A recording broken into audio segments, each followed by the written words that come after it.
I'm back. Right, we'll drive around and we'll turn it on. I'm going to have to come up with a bit of a solution for, well, if I make $1 off whatever, first I'll pay this fella that's been helping me properly, because we're sort of just having a bit of a laugh with it at the minute. In fact, he'll be quite annoyed because I've been too busy to film anything, so I hope he's not pouring his heart into it too much that I've let him down, but it's just hard. It is fun. I am starting to enjoy it actually, but it's just busy. You're thinking about 100 things. It's just another thing to think about, especially when I've sort of been responsible for everything in the last month. So it's not like there's been any insane projects or anything that I've had to deal with. We've nearly finished the shed. Probably half a day left on the shed, which is good. We'll get the roof on that, which should be very good, because this wind we've been having has been absolutely killing our tarps. Like, there is no repairing what's there, and you know, probably 20 bales or something were exposed during this last big rain at 20 mils. So yeah, it's been the wind has just been insane. We've just never known wind like it before for so long. Like, sure, you get wind, big windy days, windy couple of days, but I don't know, the past 3 years or something, when you get like wind, it's just here and it does not go away. So it just stays windy, and it builds, and then you think it drops out and you go, oh yep, we're past it, but then it just keeps coming. Whoa. Ah, out. Right, so in gear. I'm gonna need my tool again. Grab that. For some reason, if you pull it out of gear and push it back into gear, it resets the computer, so you really can only push it. But that's in gear now. Just make sure. Dog's in. It actually doesn't feel like it's properly in gear. Oh well, we'll fix it in a second. Right, so I was going to tell you how far it is.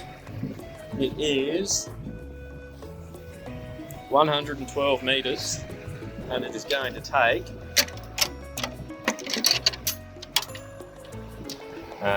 did reset. There's always something. I'll get this book out. You've got to put it on 11.1 metres per hour. Hit program 3 times. Keep hitting program till it gets to number 7. Then put the meters in, which I said was 112. Boom, it's loaded in, and then now I can put it on to 50 mils and tell you how long it's going to take. Just overshot. I reckon it's going to take about 8 hours. 8 hours and 25 minutes, which is not too bad. I'll just turn the water on, and then we can hit go.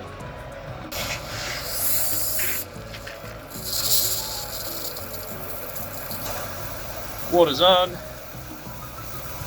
We'll hit start, and then hopefully, and there she goes. Just wait for it to start turning, which it is. Probably can't notice it, but so then you just got to put a pre-water on and a post-water, which takes it to 9 hours and 26 minutes. So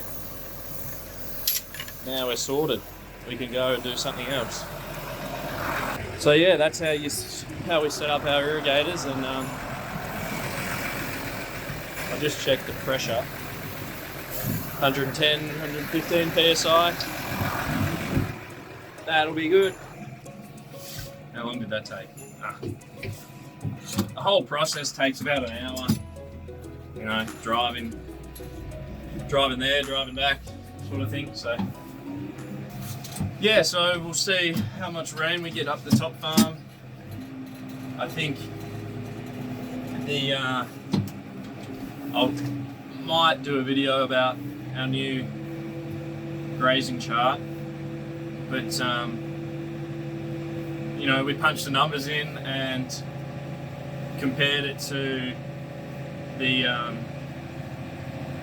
you know, it's a rolling DSE per 100 mils grazing chart.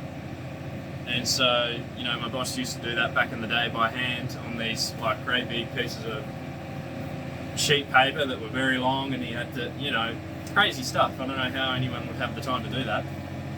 And he said he didn't, that's why he stopped. But he did it for a while, and you know, obviously all the rainfall data's in there.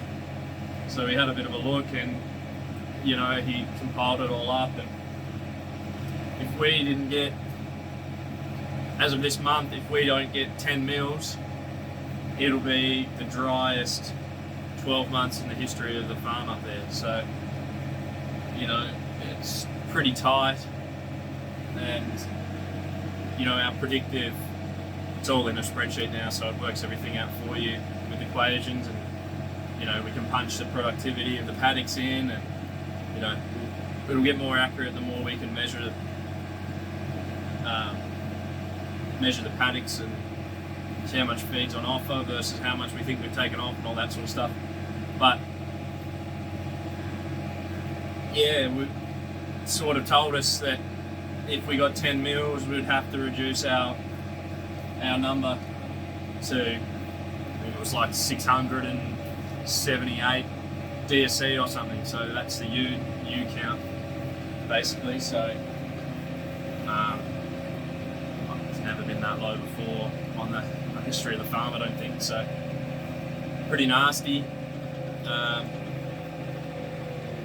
But yeah, at least we can sort of plan for it. And down here where we've got water, like, we can work out the costs now to see how much it's going to cost to irrigate the paddocks, how much it's cost to get these multi-species up our sleeve that can recover and, you know, carry stock through.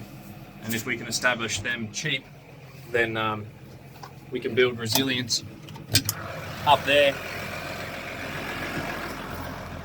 And we've sort of been in this vicious cycle of just falling behind more and more up there. And then, you know, you just get a year that's all right, and then you think, oh yeah, we're through it. Just tripped over. So then maybe you don't reduce as much as you think you need to, and then you get a tight year again. So it's sort of like we're just falling behind all the time. And you know, the breaking point's approaching. I'm going to sit you back in there, even though I'm going to have to get out again. The breaking point's approaching, so, you know, it's like a crisis management situation. So what do you do? Well, that's sort of what we've been trying to figure out. You know, we've seen it coming. It's like, you know, driving a car into a brick wall, and nobody's thought to stop the car. You know, steer left, steer right. The brick wall is very big, so we're going too fast to turn anyway. What are we going to do? So we'll see what happens. If we can slow the car down for a while, we might be able to get Jay to go and knock the bloody wall down with some management tools that are going to start to get us ahead. But yeah, we've sort of developed it down here first. It's a bit complicated to explain quickly, but if we can establish good production down here with the lambs, get the fertility up with composites, punching out more, reducing our cost per head, because we don't have to keep them around as dries, or we're getting twins instead of singles, all that sort of stuff. We can build that buffer financially, and the feed buffer and the flexibility, because we've got the water down here and we're establishing crops up there, and just in that we might be able to soak up that 200 DSE up there and 200 down here. That can give us that flexibility again to build that stockpile of feed and build that fertility. And this fish stuff, that's going to change everything.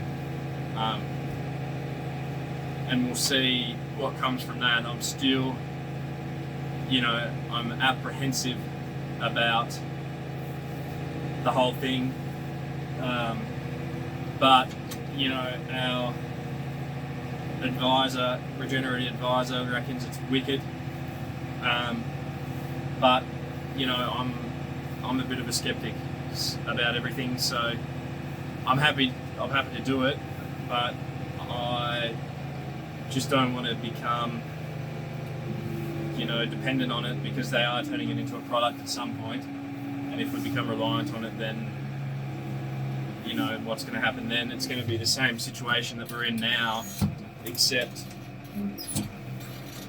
it's going to be easier to come back from. But, if we're pumping nitrogen into the soil all the time, then we are going to lose our relationship between the plants and the biology to, they're not going to be wanting to exchange their sugars for nutrients, because they'll have all the nutrients they need. And what does that mean? Well, that means there's no food source for the biology. So, I think they can only apply in a paddock once a year. So, I think we might, there's lots of carbon in it too. Like, we'll see what happens, but perhaps the biology can survive off of the excess carbon and sugars that are in, the fish. But we'll look into it and we'll monitor it, and we're going to get growth, yes. But that sort of scares me, because it's we could easily just say problem solved and keep going the way we're going, which isn't addressing the cause, the root cause of the problems we have there. So it's going to be good. It's going to get growth. We're going to make money, yes. But I think for where we're at, we're more concerned about our systems. We're more concerned about our resilience. We're more concerned about a holistic approach to making it a healthy, productive farm, because these things won't stick around forever, but the farm will, if we manage it properly. So, yeah, it's exciting and it'll be good, but it could also be a trap, like people that win the lottery. It's good, but if they're irresponsible with their spending and their lifestyle, then they could easily end up back at square one.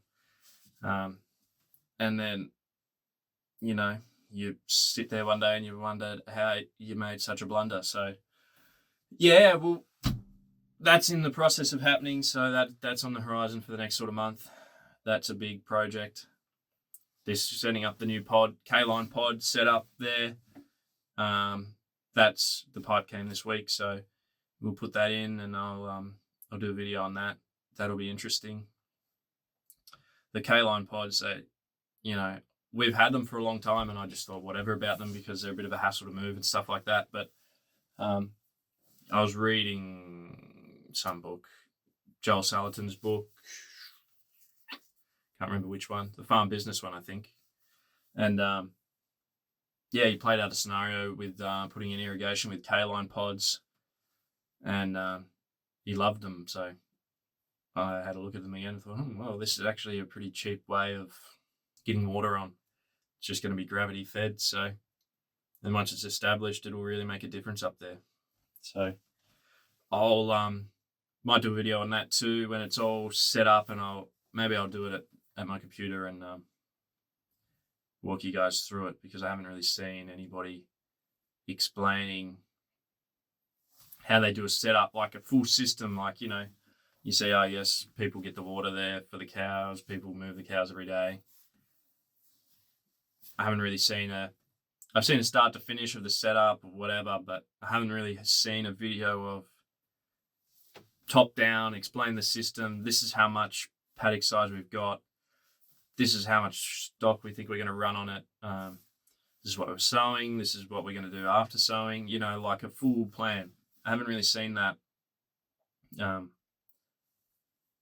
So that might be interesting. That might be a long video, but yeah, I better get moving because I'm going to run out of day to drive up to the top farm and then do everything I need to do and come back. So I'm in a talkative mood, so I don't know, maybe I'll talk in the ute, but I'll definitely film some more today. Especially if I get up there and there's like 25, 30 mils, I will go stupid. So anyway, this might be a nice little video in of itself, and sort of just a bit of a re-catch up, and sort of what's on the horizon. And yeah, I'll get going. Do something.